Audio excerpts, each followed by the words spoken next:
بتدریج جو ہے آپس میں جوڑا جائے. تو اس سے مجھے پھر کافی کوشش کرنے بڑی کامیابی حاصل ہوئی. تو میں نے بڑے نئے انیشیٹوز لیے اور تقریباً کوئی ایسا علاقہ نہیں جہاں پہ میں نے سڑکوں کو، سکولز ہیں، کالجز ہیں، بجلی کے منصوبے ہیں، ایگریکلچر ہے، فارسٹ ہے، اس کے اندر میں نے بڑی انٹرونشنز کی اور نئے منصوبہ جات دیے جو آج اس کے نتیجے میں آپ ایک نئے جو اب آغاز آپ کو وہاں ملتا ہے. ایک بڑی تبدیلی آئی ہے جو ڈیولپمنٹ کی. اس کا آغاز اصل میں 1990 میں نے رکھا تھا اور بڑا فوکسڈ رکھا تھا اس کا. سردار صاحب یہ اب 93 میں اگر ہم دیکھتے ہیں تو یہ خواہش تھی کہ آپ کو خیبر پختونخوا کا وزیر اعلیٰ بنا دیا جائے، لیکن صابر شاہ پہ اتفاق رائے ہوا، آپ نہیں بنے. کوئی پارٹی کے اندر سازش تھی آپ کے خلاف یا کیا ہوا تھا؟ نہیں، ایسا نہیں تھا. پارٹی کے اندر سے تو مجھے اس وقت نواز شریف صاحب نے مجھے نامنیٹ کیا تھا، لیکن جو ہمارے کولیشن پارٹنرز تھے عوامی نیشنل پارٹی، ان کے خیال میں مجھ سے زیادہ صابر شاہ صاحب ان کو سوٹ کرتے ہیں. وجہ؟ اب وجہ میں نے پوچھنے کی کوشش نہیں کی، لیکن دو وجوہات مجھے نظر آتی ہیں. ایک تو یہ تھے کہ وہ سمجھتے ہیں کہ صابر شاہ صاحب ان کے لیے نرمی اختیار کر لیں گے، میں ذرا مزاجن ذرا اپنا فرم رکھتا ہوں، سختی رکھتا ہوں، اپنے اصول پہ چلتا ہوں.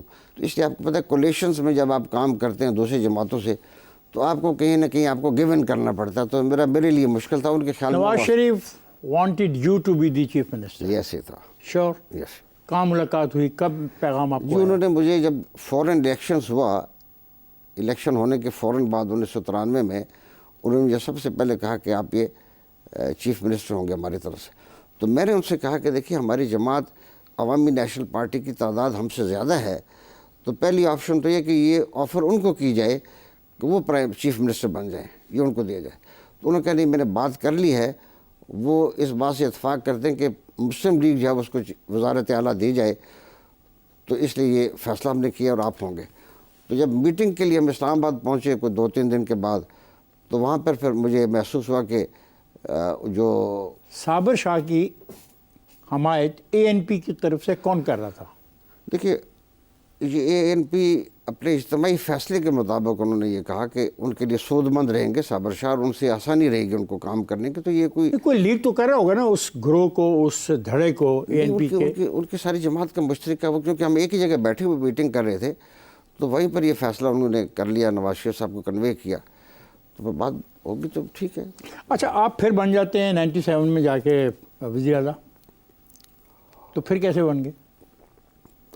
یہ بڑی دلچسپ بات ہے کہ اس بات کی بھی لیڈ جو ہے وہ عوامی نیشنل پارٹی نے لی کہ اس دفعہ جو ہے وہ وزارت اعلیٰ میری کہ وہ ان کو ہونا چاہیے، وزیر اعلیٰ ہم ان کو بنائیں گے. کیوں؟ ان کے خیال میں حالات جو تھے وہ اس طرف جا چکے تھے کہ وہاں پہ ایک مضبوط آدمی کی ضرورت ہے، ایک مضبوط حکومت کی ضرورت ہے، اور یہ ان کے خیال تھا. اور انہوں نے اس بارے میں نواز شریف صاحب سے بھی کہا، نواز شریف صاحب کا اپنا بھی خیال یہ تھا کہ میں ہوں. تو اس طرح سے وہ دونوں جماعتوں کا جو آپس میں کولیشن تھی اس سے اتفاق کرائے ہوں. اگر یہ میں سوال ایسے کروں کہ اگر 93 میں نواز شریف کے فیصلے کو ANP مان لیتی تو آج خیبر پختونخوا کی سیاسی صورتحال کیا ہوتی؟ دیکھیے صحیح بات ہے کہ پاکستان کی سیاست یا ہمارے خیبر پختونخوا کی سیاست یا کسی صوبے کی سیاست پریڈکٹیبل اس وقت بالکل نہیں تھی. اب تو پریڈکٹیبل اس لیے ہوگی کہ اب جماعتوں نے صوبے تقسیم کر لیے. جماعتوں نے صوبے تقسیم کر لیے، یہ بہت خوفناک بات کہہ رہے ہیں. جی یہ تو میں آپ کو ترتیب بتا دیتا ہوں کہ یہ جماعتوں نے 18ویں ترمیم کے بعد غالباً یہ سب نے فیصلہ کر لیا ساری جماعتوں نے کہ ہمیں اپنے قلعے بنانے ہیں. نہیں، کیا 18ویں ترمیم میں تو اس لیے یہ فیصلہ ہوا کہ جو جماعتیں ہیں، جو صوبے ہیں، ان کو اختیارات ہونے چاہیے، ان کو اختیارات تو ملنے چاہیے تھے، یہ تو مطالبہ تھا. آپ 18ویں ترمیم کو اس حوالے سے دیکھتے ہیں جو آپ کہہ رہے ہیں؟ جی میں اسی حوالے سے دیکھتا ہوں، اب دیکھتا ہوں، اور وقت نے ثابت بھی ویسے کیا ہے کہ 18ویں ترمیم کے بعد صوبہ سندھ جو ہے وہ پیپلز پارٹی کے پاس جا چکا ہے. مسلم لیگ نے اپنا قلعہ جو ہے وہ پنجاب کو بنا لیا، اور پھر 2013 کے بعد وہ چلا گیا PTI کے پاس، خیبر پختونخوا چلا گیا، اور بلوچستان انہی کے پاس ہے جن کے پاس پہلے بھی تھا. یہ 2013 میں جو ایک پارٹی کا آپ نے تذکرہ کیا PTI کے پاس چلا گیا، اس میں ANP، پاکستان مسلم لیگ نون اور JUI کی سیاسی غلطیاں شامل نہیں؟ نہیں، میرے خیال میں کوئی سیاسی غلطی نہیں کہی جا سکتی. یہ ان کا اصولی فیصلہ تھا جو ٹھیک تھا. اگر اس کو پی ٹی آئی کو صوبہ نہ دیا جاتا خیبر پختونخوا اس وقت، تو اس سے بڑی انارکی بڑھ جاتی ہے اور یہ بہت تصادم بھی ہوتا، سول وار ہونے کا بھی خطرہ تھا۔ پی ٹی آئی جو تھی وہ 2013 کی بات ہم کر رہے ہیں۔ 2013 میں پی ٹی آئی جو تھی وہ خیبر پختونخوا کی بڑی لیڈنگ پارٹی وہی بڑی بنی۔ اسی لیے بنی کہ آپ ناکام رہے، آپ کی ایم ایم اے ناکام رہی، آپ ناکام رہے، اے این پی ناکام رہی، تو صاف ظاہر ایک پولیٹیکل پارٹی نے ایمرج تو کرنا تھا۔ دیکھیے میں نے اگر اس کی تفصیل میں آپ جانا چاہتے ہیں تو یہ اس بڑے پروجیکٹ کا حصہ ہے جس میں پہلی بار پی ٹی آئی کو اس ملک میں ایک صوبہ دینے کا فیصلہ ہوا تھا، اور وہ صوبہ خیبر پختونخوا تھا، اور یہ جنہوں نے پورا پروجیکٹ تیار کیا تھا یہ اس کے مطابق عمل سر ہوا۔ آپ اس پروجیکٹ کے بارے میں کیا جانتے ہیں؟ دیکھیے سارا پاکستان جانتا ہے، میں آپ کے جانتے ہیں، دیکھیے ہم سب میں تو نہیں جانتا، نہیں آپ بھی جانتے ہیں اور سارا پاکستان جانتا میں ہے۔ نہیں جانتا۔ دیکھیے یہ 2008 کے بعد جب بے نظیر کی ڈیتھ ہوئی، ان کی شہادت ہوئی، اس کے بعد ہم دیکھتے ہیں کہ پھر ایک نئی ترتیب سے ہمارے جو لوگ مقتدر ہیں انہوں نے ایک نیا پروجیکٹ دیا۔ فائدہ کیا ہے؟ فائدہ پاکستان کو نقصان ہے، ہمارے ملک میں جمہوریت جو ہے وہ ویسے آپ یہ ماننے کو تیار نہیں کہ اے این پی کی اور پاکستان مسلم لیگ نون کی اور جے یو آئی کی اور ایم ایم اے کی کوئی غلطیاں نہیں تھیں جن کی بنا پر پی ٹی آئی کو موقع ملا؟ یہ بات تو میں اس کو مجھے ماننا پڑے گا کہ دونوں بڑی جماعتیں پیپلز پارٹی بھی اور مسلم لیگ بھی اس طرح کے پرفارم کرتی ہیں۔ غالباً یہ میں سمجھتا ہوں کہ دونوں کے آپس میں جو انڈرسٹینڈنگ ڈیولپ ہوئی میثاق جمہوریت کے بعد، اس سے خطرہ محسوس ہو گیا اسٹیبلشمنٹ کو کہ یہ جو دونوں جماعتیں ہیں اب یہ آپس میں باری باری جو ہے نا یہ حکومت لیا کریں گی اور یہ بانٹا کریں گے، تو انہوں نے ایک تیسری قوت کو جو ہے وہ اس کو ایک فلرش کیا، پروٹیکٹ کیا، اس کو اٹھایا، اور وہ پی ٹی اے کی شکل میں ایک تیسری قوت سامنے آ گئی جو اس وقت ایک نئی نسل بھی تیار ہو رہی تھی جو ماضی کی سیاسی جماعتوں سے اپنے آپ کو جوڑنے کے لیے تیار بھی نہیں تھے۔ وجہ تو ہوئی نا؟ دیکھیں بہت بڑی وجہ یہ ہے کہ پچھلے 88 کے بعد یا 90 کے بعد آپ سمجھ لیں، زیادہ بہت موضوع ہوگا، 1990 کے بعد ملک میں جو نیا سیاسی نظام رائج ہوا اس میں 2 پارٹی سسٹم ہو گیا، دو جماعتیں آ گئی، مسلم لیگ بھی اور پیپلز پارٹی، یہ دونوں جماعتوں کے درمیان ملک۔ اس سے نقصان کیا تھا؟ عوام کو کیا نقصان تھا؟ دیکھیے عوام مطلب آپ ڈیلیور نہیں کر پائے نا، اگر 2 پارٹی سسٹم تھا تو آپ کو تو ڈیلیور کرنا چاہیے تھا۔ دونوں جماعتیں اس لحاظ سے جہاں تک عوام کی توقعات کا تعلق ہے یہ ڈیلیور کرنے میں بھی ناکام ہوئی اس حد تک جس تک ہونا چاہیے تھا، اور جس طرح پاکستان کو جہاں جانا چاہیے تھا ہم نیچے جا رہے ہیں، اوپر نہیں گئے۔ سردار صاحب میں جا رہا ہوں بریک پر، بریک سے واپس آ کے گفتگو کے سلسلے کو جاری رکھیں گے۔ خواتین حضرات میں جا رہا ہوں بریک پر، جائے گا نہیں، ہمارے ساتھ رہیے گا۔ ویلکم بیک خواتین حضرات، بات ہو رہی ہے مہتاب خان عباسی سے۔ آئیے گفتگو کے اس سلسلے کو جاری رکھتے ہیں۔ کیا آپ ہزارہ صوبہ بنانے کی حمایت کرتے ہیں؟ میں واحد آدمی ہوں اپنے صوبے سے جو ہزارہ صوبے کے لیے حمایت نہیں کرتا تھا۔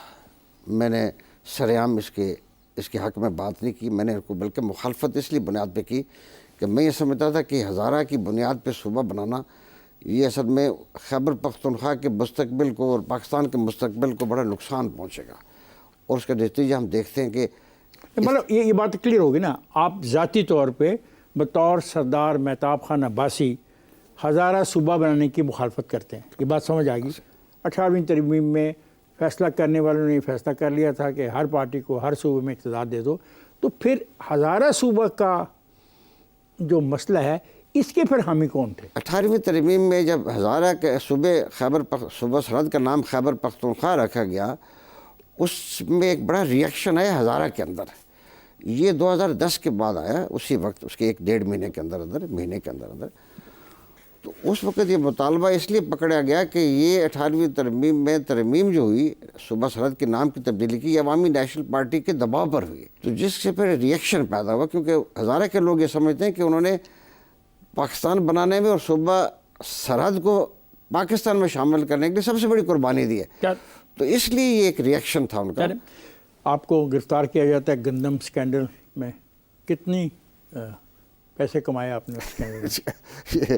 مجھے 20 سال لگے ہیں اپنی جان اسے نجات حاصل کرنے میں، 20 سال۔ تو پیسہ بھی اتنا کمایا ہوگا نا کہ 20 سال لگے؟ اگر وہ کوئی پیسہ میں نے کمایا تھا تو وہ میری کھال کھینچ کے بھی نکال لیتے مجھ سے۔ 14 سال سزا ہوئی، 20 ملین جرمانہ ہوا، کوئی بڑا ہی کام کیا ہوگا آپ نے۔ یہ ایسا کام تھا جس میں حکومت صوبہ سرحد کا 1 روپیہ بھی نہیں لگا، یہ سارا ایک جعل سازی تھی، ایک جعلی کام تھا، اور مجھے صرف سزا دینے کے لیے کام ڈھونڈا گیا تھا. وہ جعلی کام میں آپ کے دستخط کہاں سے آ گئے ہوں؟ کوئی دستخط نہیں تھا، کیسے فیصلے کیسے کوئی فیصلے میرے شامل تو نہیں. پھر کیس کیا تھا؟ دیکھیے اس ملک میں کیس بنانا کون سا مشکل بات ہے. کیس کیا تھا؟ کیس یہ تھا کہ میں نے صوبہ سرحد میں مہنگی گندم جو ہے وہ پرائیویٹ سیکٹر سے خریدی. کیوں خریدی؟ دیکھیے خریدنے کا فیصلہ تو ہمارے سے پہلے ہو چکا تھا، مجھ سے پہلے، کہ صوبے میں یا ملک بھر میں کوئی بھی صوبہ پرائیویٹ گندم منگوا سکتا ہے پرائیویٹلی، اگر اس کو گورنمنٹ اجازت دے گی اور اس کو فورن گورنمنٹ آپ ایکسچینج تھے؟ نہیں، مرکزی حکومت اجازت دے گی اور فورن ایکسچینج دے گی. تو ظاہر ہے کہ کسی صوبے کو یہ اجازت نہیں تھی کہ وہ اپنا امپورٹ کرے. تو ہمارے صوبے میں فیصلہ مجھ سے پہلی حکومت نے کر لیا تھا. کون تھا اس وقت وزیر اعلیٰ؟ اس وقت آفتاب شیرپاؤ صاحب تھے. انہوں نے کیا، ان کو سزا ہوئی اس کیس میں؟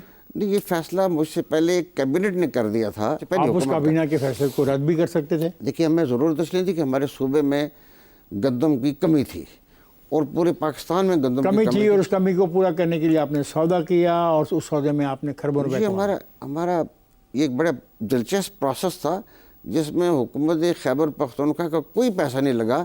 یہ تمام جو وہاں کی فلور ملز تھیں انہوں نے ایک اپنا کنسورشیم بنایا اور وہ گورنمنٹ کی سپرویژن میں انہوں نے یہ خریداری کی تھی.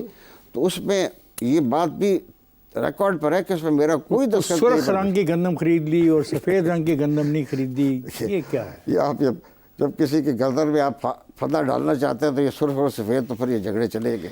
آپ نے 12 اکتوبر 1999 کے بعد نواز شریف کے ساتھ اٹک جیل میں قید میں رہے. اب یہاں پہ مجھے نہیں پتا کچھ آپ شیئر کرنا چاہیں گے یا نہیں کرنا چاہیں گے. واقعات ہمیں سمجھ نہیں آتی ہے کہ ولی خان نے ایک آپ کو چھوٹا سا ٹرانسسٹر ریڈیو کیوں بھیجا، کیا وجہ تھی؟ دیکھیے ولی خان چونکہ خود جیل میں رہ چکے ہیں، بہت دفعہ رہے ہیں، تو ان کو یہ پتہ ہے کہ جیل میں قیدیوں کو کوئی خبریں سننے کی سہولت حاصل نہیں ہوتی. تو انہوں نے خاص طور پر مجھے یہ ٹرانزسٹر بھیجا تھا. کس کے ہاتھ بھیجا؟ کوئی آئیڈیا؟ یہ ہمارے مرحوم اعظم ہوتی کے بیٹے کے ذریعے مجھے بھجوایا تھا، اور یہ کہا تھا کہ یہ خبریں سننے کے لیے آپ کے پاس اس سے بڑی اپرچونٹی کوئی نہیں. اور وہ بڑے خبریں BBC اس زمانے میں لگا کرتا تھا، وہ بڑی خبریں دیا کرتا تھا، وہ ٹرسٹ وردی خبریں سمجھ جاتی تھی. اور ایسا وائس آف امریکہ، تو وہ پھر ہمیں ایک سورس ملتا تھا خبریں سننے کے لیے. تو اٹ واز کائنڈ آف ہم. انہوں نے اس بات کو یاد رکھا، اور مجھے اس سے یہ ثابت بھی ہوتا ہے کہ میرے تعلق جو ہیں وہ نظریاتی طور پر بے شک فرق بھی ہوں، لیکن ذاتی تعلق میں ہمارے ایک دوسرے سے بڑے احترام کا رشتہ بھی رہا ہے. اب آپ 18ویں ترمیم کی بڑی مخالفت کر رہے تھے. اب بڑے مزے کی بات ہے کہ اس کی جو ترمیم کی جو ڈرافٹنگ ہو رہی تھی، آپ اس کمیٹی کے رکن تھے جیسے مجھے یاد پڑتا ہے. ایسے اب ہے کہ جب وہاں پہ صوبے کے نام کی تبدیلی کی بھی تجویز آئی، کیا یہ درست ہے کہ آپ چاہتے تھے کہ صوبے کا نام ہزارہ پختونخوا رکھا جائے، اور بعد آپ کے کہنے پہ خیبر کا لفظ لگانے سے معاملات طے ہوئے؟ یہ کیا ہوا کیا؟ آپ بتائیں. اس کے یہ ہوا کہ جب 18ویں ترمیم کے صوبے کے نام کی تبدیلی پر ہم پہنچے تو اس وقت میں نے اسے رجسٹ کیا کہ یہ نام بدلنا نہیں چاہیے، جو چل رہا ہے اس کو چلنے دیں اس کو. پر بعد میں جب دباؤ آیا تو پھر ہم نے اپنی پارلیمانی میٹنگ اٹینڈ کی، اکٹھی کی. اس میں نواز شریف صاحب اس کو چیئر کر رہے تھے. ہمارے صوبے سے تمام لوگ آئے ہوئے تھے، بڑی وہاں کی سیاسی قیادت تھی، جتنے بھی ہمارے سینئر لیڈر تھے وہ سارے آئے. تو وہاں پر پھر یہ ہم نے اس کو سارے لوگوں نے اس کو اخلاف رجسٹ کیا اس کی تبدیلی کو. بہرحال چونکہ ہم یہ چاہ رہے تھے کہ ایک اچھے ماحول میں 18ویں ترمیم ہو رہی ہے، ایک دوسرے سے انڈرسٹینڈنگ ڈیولپ ہو رہی ہے، تو یہ تبدیلیاں آنی ہیں. تو اس پہ سب کی رائے پھر یہ بن گئی کہ اس کا نام ہزارہ پختونخوا رکھا جائے، ہزارہ. تو اس پہ پھر وہ ہمارے کچھ لوگ تھے، ان کی کمیٹی بنائی گئی کہ یہ تجویز کریں گے. کون کون کمیٹی میں تھا؟ اس میں سرانجام خان تھے، اقبال جھگڑا صاحب تھے، اس طرح کے چند اور نام تھے. کافی سال گزر کے مجھے نام تھا. تو پھر انہوں نے کنسیڈ کر لیا کہ پھر یہ خیبر پختونخوا نام ہو جائے تو یہ کسی کو بھی اعتراض نہیں ہوگا، ہزارہ کے لوگ بھی اس کو مان لیں گے.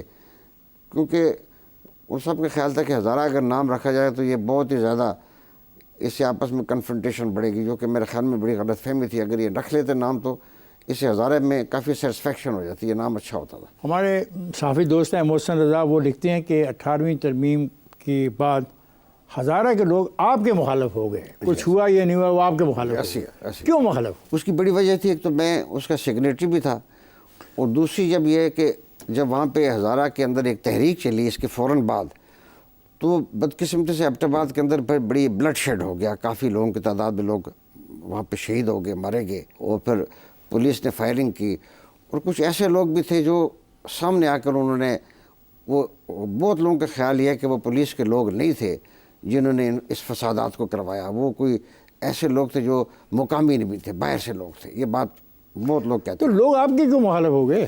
اس لیے کہ ایک دو وجہ سے میں کہ آپ ایک تو دہشت کیا آپ نے 18ویں ترمیم پہ بھی کیا, پر دوسرا کہ میں ہزارہ صوبے کے حق میں نہیں تھا, اور میں اس کے کھل کے میں نے اس کے ان سے اختلاف رائے کیا. جتنی ٹورزم کی فیسلٹیز وہاں پہ ہیں, جتنی سہولتیں اس جگہ پہ ہیں, تو یہ تو دنیا کے, یورپ کے کسی ملک کے مقابلے میں بھی کھڑا ہو سکتا ہے. کیا یہ ٹھیک نہیں ہے؟ یہ بالکل درست بات ہے کہ ہزارہ ڈویژن میں بے پناہ ٹورزم کے اپرچونیٹیز ہے, جو بہت بڑا سیکٹر بنتا ہے, اور پاکستان کا سب سے بڑا ٹورسٹ ایریا جو ہے وہ ہزارہ ڈویژن ہے. سردار صاحب, آپ سے بات چیت کا سلسلہ جاری رہے گا. میں ذرا ایک بریک لے لوں. خواتین حضرات, میں جا رہا ہوں ایک بریک پر, جائے گا نہیں, ہمارے ساتھ رہے گا. ویلکم بیک خواتین حضرات, آپ سن رہے ہیں ہماری گفتگو, اور مہمان ہیں مہتاب عباسی صاحب. اس گفتگو کے سلسلے کو ہم جاری رکھتے ہیں. کیا آپ احمد ولی خان کے اس موقف کی حمایت کرتے ہیں کہ خیبر پختونخوا کا نام تبدیل کر کے صرف پختونخوا رکھ دینا چاہیے؟ میرے خیال میں ہمارے پاکستان کو اب ان چیزوں کی ضرورت نہیں ہے. بدقسمتی سے خیبر پختونخوا کا نام بدلنے کے بعد یہ عوامی نیشنل پارٹی کو بڑا نقصان یہ پہنچا, ان کی سیاست ختم ہو گئی, اور اس کے بعد وہ پھر نام بدلنے کے بعد وہ بالکل بیٹھ کے رہ گئے. مطلب ان کی ساری سیاست نام پر تھی, ترقیاتی کاموں پہ نہیں تھی, عوام کی بنیادی خدمت پہ نہیں تھی, نام مانا گیا. لیکن سر, ان کی قربانی بہت ہے. جو طالبان نے ان کے ساتھ کیا, جو ٹی ٹی پی نے ان کے ساتھ کیا, ان کے خاندانوں کے خاندان ختم کر دیے. اس پہ تو آپ اس پہ تو میں آپ کو یقینی طور پہ کہتا ہوں کہ ہمارے صوبے میں عوامی نیشنل پارٹی کی جو سیاسی جمہوری جو جدوجہد ہے, اس کے ان کی کنٹریبیوشنز کو, ان کے ایفرٹ کو ریکگنائز کرنا پڑے گا. آپ نے 2013 میں خیبر پختونخوا میں مخلوط حکومت بنانے کی میاں نواز شریف اور مولانا فضل الرحمان کی مشترکہ خواہش کی مخالفت کی. کیا یہ آپ کا موقف غلط ثابت نہیں ہوا؟ دیکھیے, حالات تو یہ بتاتے ہیں کہ یہ فیصلہ غلط تھا, لیکن اصولی طور پر میں سمجھتا ہوں کہ یہ درست فیصلہ تھا. کیا اصول تھے آپ کے؟ دیکھیے, اصولی طور پہ جس جماعت کو اکثریت ملتی, اور نواز شریف صاحب آپ کو میں وضاحت کر دوں, ان کی یہ خواہش تھی کہ جو اکثریتی جماعت ہے اسی کو دیا جائے, اور وہ اس میں شامل تھے میرے ساتھ. ہم دونوں کا اتفاق تھا کہ پی ٹی اے اکثریتی جماعت ہے, اس لیے اس کو یہ دینا چاہیے. میرا خیال ہے یہ بات آپ نے بعد میں سوچی ہے. نہ, آئی ایشور یو ون تھنگ, میں آپ کو یقین سے کہوں گا, جس وقت بیٹھ کے بات کر رہا ہوں, یہ یقینی بات یہ ہے کہ پہلے لمحے سے ہمارا یہ اتفاق تھا کہ یہ اکثریتی جماعت ہے, ان کو موقع ملنا چاہیے. آپ کے دور گورنری میں آرمی پبلک اسکول پشاور پہ حملہ ہوا, جس کے بعد آپ نے گورنر ہاؤس پشاور میں آل پارٹیز کانفرنس کی میزبانی کی. کانفرنس میں اس وقت کے وزیر اعظم نواز شریف, اپوزیشن لیڈر عمران خان سمیت تمام سیاسی و عسکری قیادت نے شرکت کی. دہشت گردی کے خلاف نیشنل ایکشن پلان کی منظوری دی گئی. کیا پشاور واقعہ میں ملوث تمام ملزمان کو کیفر کردار تک پہنچا دیا گیا؟ ہماری جو جنگ ہے, یہ پاکستان آپس میں لڑ رہے ہیں, ہم آپس میں لڑ رہے ہیں. سر, میں ایک واقعے کی بات کر رہا ہوں جس میں ساری قوم اکٹھی تھی, آپ کے ساتھ تھی, فوج بھی تھی, سیاسی جماعتیں بھی تھیں, بچے تھے, اسکول میں پڑھنے گئے, they were butchered, people were arrested. لوگوں کو سزائے موت کی سزا سنائی گئی. کیا بنا؟ کچھ نہیں بنا. وجہ تو میں صحیح آپ کو بتاؤں کہ ہمارے ملک میں سارے بڑے واقعات ہوتے ہیں, ان کے پیچھے جو اصل لوگ ہوتے ہیں وہ کہیں ہوتے ہیں, سامنے والے کچھ لوگ اور ہوتے ہیں. میری دانست میں تو اصل مجرم اس کے پکڑے گئے ہی نہیں. وہ کچھ لوگ تو یہ بات کہی جاتی ہے, وہ درست بھی ہے کہ وہ مارے بھی گئے ہیں بعد میں, کسی ڈرون اٹیک میں ان کو مارا گیا, کسی طرح ان کو قتل, ان کو ضرور کیفر کردار تک پہنچایا گیا, لیکن کسی کو عدالتی نظام کے ذریعے کوئی سزا نہیں ہوئی. جن لوگوں کو سزائیں ملیں ان کے حوالے سے مخالفین الزام لگاتے ہیں کہ پی ٹی آئی کے گورنمنٹ نے ان کو نہ صرف چھوڑا بلکہ ان کی سزائیں بھی معاف. میرے خیال میں ہمیں ریکارڈ کو درست کرنا چاہیے کہ یہ بات درست ہے کہ پی ٹی اے کی حکومت میں ان تمام لوگوں کو جو طالبان سے تعلق رکھتے تھے, تحریک طالبان ٹی ٹی پی سے تعلق رکھتے تھے, ان کو واپس پاکستان میں لا کے بسایا گیا, ان کو اجازت دی گئی, ان کو معافی بھی دی گئی. لیکن اس جو اسکول کے واقعے میں ملوث افراد تھے وہ کبھی میرے علم کے مطابق کبھی سوات میں جو لوگ ملوث تھے ان میں سے 2 بڑے نام تھے جن کو سزائے موت دی گئی, اور صدر پاکستان نے ان کی سزائے موت معاف کر دی ہے. ٹھیک ہے, جی یہ صحیح بات ہے. کہا جاتا ہے, میں کوئی آپ کو یقین سے نہیں کہہ کہ سابق گورنر اور سابق وزیر اعلیٰ مجھے کہہ رہا ہے اس کے علم میں نہیں. ہمارے علم میں سامنے کوئی ایسی چیز آئی نہیں کسی کے سامنے کسی کو معافی دی گئی. آپ گورنر تھے, قبائلی علاقہ جات کو ضم کرنے کا فیصلہ کیا گیا, سرتاج عزیز اس کمیٹی کے رکن تھے. آپ نے فاٹا کے فوری مرجر کی مخالفت کی, کیا وجہ تھی؟ جی میں یہ سمجھتا تھا کہ ہسٹوریکلی پاکستان نے جتنے بھی فیصلے کیے مرجرز کے وہ اچھے وقت پہ ثابت نہیں ہوئے. جیسے ہم نے جو مالاکنڈ میں سوات ہے, چترال سٹیٹس ہیں, ان کو مرج کیا, کلات سٹیٹس ہیں, یہ مرج ہوئے تو اس کے نتائج برے نکلتے ہیں. ہمیں بتدریج اس عمل کی طرف جانا چاہیے. تو ہسٹوریکلی جو قبائلی علاقہ ہے یہ افغانستان اور پاکستان کے درمیان ایک بفر کے طور پہ کام کرتا رہا. تو میرا یہ خیال تھا کہ بتدریج جو ہے وہ ہمیں ضم کرنے کی طرف جانا چاہیے, ایک دم نہیں کرنا چاہیے. اس سے بڑے نقصانات ہوں گے اور وہ آج تک بھی نقصانات موجود ہیں, اس میں کوئی تبدیلی نہیں ہے بلکہ پہلے سے بڑھ گئے. اب آپ کی گورنری ہے, شمالی وزیرستان میں آپریشن جو ہوا, لاکھوں لوگ مائیگریٹ کر گئے, کیا وہ لوگ ریہیبلیٹیٹ ہوئے؟ دیکھیے ریہیبلیٹیشن کا پروسیس مجھے اس بات پہ خوشی ہے کہ وہ میرے وقت میں شروع ہوا. ہم نے ان کو واپس بسانا شروع کیا کہ اس سے پہلے ایک ہمیں پورا پروسیس کرنا تھا. وہاں پہ ہر چیز کی تباہی ہوتی ہے, وہاں پہ پانی تھا, اسکول تھے, بجلی ہے, سڑکیں ہیں, کوئی ہاسپٹلس, کوئی چیز قائم نہیں تھی. تو ہم نے دوبارہ ان کو کر دیا ہے. کرنا تھا میں نے شروع کر دیا. کر دیا ہے, کافی بڑی حد تک ہوا ہے, اور یہ جو آپریشن ضرب عذب اور سوات آپریشن, اس کے بھی جو لوگ متاثرین ہیں ریہیبلیٹیٹ ہو گئے؟ نہیں, سارے نہیں ہوئے, ابھی تک سارے نہیں ہوئے. آپ نے الیکشن کیوں نہیں لڑا 2018 کا؟ دیکھیے وہ حالات ایسے مجھے لگ رہا تھا کہ مسلم لیگ کے اندر جو لیڈرشپ, مسلم لیگ کی لیڈرشپ کو خراب کرنے میں آپ کا کیا رول ہے, امیر مقام کا کیا رول ہے, صابر شاہ کا کیا رول ہے, کس کا کیا رول ہے, کتنا رول ہے مسلم لیگ کو تباہ کرنے میں وہاں پہ, ایمانداری سے؟ دیکھیے میں ایمانداری سے بتاؤں گا, حقیقت میں جو مسلم لیگ کی جو قیادت ہے, جب اس نے یہ فیصلہ کر لیا کہ ان کو نئی قیادت صوبے میں لانی ہے, وہ 2013 کے انتخابات کے بعد, تو مسلم لیگ کا بگاڑ وہاں سے آنا شروع ہو گیا. اس سے پہلے مسلم لیگ ہمارے صوبہ خیبر پختونخوا کی بڑی جماعت میں شمار ہوتی. کون ذمہ دار ہے؟ آپ ذمہ دار ہیں, امیر مقام ذمہ دار ہے, صابر شاہ ذمہ دار ہے, اس کی ذمہ داری ذمہ دار ہے, اس کی ذمہ داری مسلم لیگ کی قیادت کو آئے گی, مرکزی قیادت کو آئے گی. نواز شریف کو وہ بھی ذمہ دار ہے اس بات کا. 2013 کے بعد ایسا ڈاؤن فال اس کا شروع ہوا ہے کہ اب ہماری وجود وہاں پہ نہ ہونے کے برابر ہے. 4-5 جماعتوں سے آگے ہم جا نہیں رہے ہیں, سیٹوں سے زیادہ آگے. میاں نواز شریف کی جو شکست ہے مانسیرے سے, اس کی وجہ کیا ہے؟ مسلم لیگ کا خاتمہ, اور یہ جو ہماری صوبائی قیادت ہے یہ ذمہ دار ہے اس کی. اور اگر JUI والے آدمی نہ کھڑا کرتے تو پھر امکان نہیں تھا کہ نواز شریف جی جاتے؟ دیکھیے ہر سیاسی جماعت نے اپنا کیوں میدان چھوڑے. میں اس کو سمجھنے سے قاصر ہوں کہ صرف مسلم لیگ تھی جو عوامی نیشنل پارٹی کے لیے وہاں پہ اپنے سپیس دیتی تھی, باقی کوئی جماعت کسی کو سپیس نہیں دیتی. سر یہ جو مقامی انتخابات ہوئے جہاں پہ آپ کے بیٹے کے معاملے سے سارا مسئلہ شروع ہوا, یہ 2 حصوں میں ہوئے. اگر خیبر پختونخوا پورے کے جو صوبائی انتخابات تھے, PDM کی ساری پارٹیاں اگر اکٹھے ہو کے الیکشن لڑتیں تو PTI کو کافی مشکلات کا سامنا نہ کرنا پڑتا. اگر اکٹھے ہو کے لڑتے تو مشکلات کا سامنا بالکل کرنا پڑتا. سر 2023 میں آپ نے ایک ٹویٹ کی جس میں کہا کہ مسلم لیگ نون کے پارٹی عہدے سے میں استعفیٰ دے رہا ہوں اور میں مطالبہ کرتا ہوں فوری انتخابات کرائیں. تو پھر آپ نے ریزائن دے دیا, تو کیوں آپ اس نتیجے پہ پہنچے کہ بس ریزائن دے دینا چاہیے؟ میں یہ سمجھتا ہوں کہ مسلم لیگ نے ہمارے صوبے کو بالکل نظر انداز کر دیا ہے, اور اس نے اپنے آپ کو ایک صوبائی جماعت صرف پنجاب کے اندر محدود کر دیا ہے, اور پاکستان اب ان کی پرائرٹی نہیں ہے. اور آپ دیکھ رہے ہیں کہ جو اس وقت حکومت مرکز میں بیٹھی ہے, جس کی لیڈ مسلم لیگ کے ہاتھ میں ہے, جو اس وقت جمہوریت کی, میں سمجھتا ہوں کہ جمہوریت اب خاتمہ ہو رہا ہے. مہتاب صاحب, اگر عمران خان کو عدم اعتماد کے بعد ہٹانے کے جو فیصلہ ہوا, اس کے بعد الیکشن کروا دیے جاتے, تو کیا آج پاکستان کے سیاسی منظرنامہ مختلف نہ ہوتا؟ ایسے ہی ہوتا ہے. اگر یہ الیکشن اس کے ووٹ آف نو کانفیڈنس کے بعد اگر نئے الیکشن کروائے جاتے تو میں یقین سے کہہ سکتا ہوں کہ پاکستان کا سیاسی منظرنامہ نہ صرف بہت اچھا ہوتا بلکہ پاکستان بڑے پرامن رہتا, اور آج جو ہم جمہوریت کی تباہی دیکھ رہے ہیں یہ شاید نہ ہوتی. اب آپ کی پارٹی عوام پاکستان پارٹی, یہ دوستوں کا ایک گروہ ہے؟ نہیں, یہ دوستوں کا گروہ نہیں. پاکستان کے جو فکر مند لوگ ہیں اور جنہوں نے اس پاکستان کو بہت کنٹریبیوٹ کیا اپنی اپنی حیثیت میں, اس کی ذمہ داری بھی ہم پہ آتی ہے. اگر اس کی خرابیاں تو اس کے بھی ہم ذمہ دار ہیں جہاں تک ممکن ہے.